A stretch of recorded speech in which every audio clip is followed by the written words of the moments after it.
There once was a prince who thought that he was a rooster. This was really distressing to his parents because he was an only child and heir to the throne. He had straw on the floor in his room, wore very little clothing, ate very little actual food that wasn't chicken feed, and would walk around like a chicken. Many people from the kingdom, including doctors and scholars, had come to the castle to try to cure the prince, and when they couldn't, they paid with their lives. Specifically, they left the castle without their heads.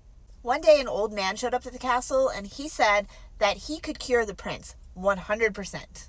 The king and queen were doubtful because it had never worked before, and they asked the old man what he intended to do. He said, "I can cure him, but you cannot question my ways, and I'm not going to tell you my method." The king and queen took time to talk it over, but ultimately, they agreed, but they let the old man know that if it didn't work, he would pay with his head. The old man agreed and immediately got to work. He went to the prince's room in order to meet him and was pretty surprised by how much this prince actually acted like a chicken. The prince stopped what he was doing and stared at the old man, and the old man took off a bunch of his clothing, got down on the floor, and started walking around like a chicken. The prince didn't pay him any mind, and for the whole first day, this is all the old man did. On the second day, the old man said hello to the prince, and the prince didn't answer. And then eventually the prince said to him, "I am a rooster, I don't speak." And the old man said, "I too am a rooster, but I am a rooster who uses words." And the prince said, "Can a rooster do that?" And the old man said, "Yes, because I am a rooster and I'm speaking." So the two of them began a conversation. The next day, the old man asked the guards at the door for some dinner, and they brought food. The old man began to eat, and he offered some to the prince, but the prince said, "I am a rooster, I only eat chicken feed."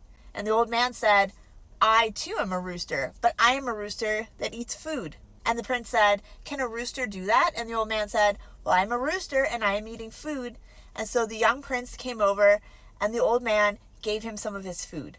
The next day, the old man put all of his clothes back on and said to the young prince, "Would you like clothes too?" And the prince said, "No, because I am a rooster and roosters don't wear that type of clothing." And the old man said, "Well, I'm a rooster and I wear clothes." And the young prince said, "Can a rooster do that?"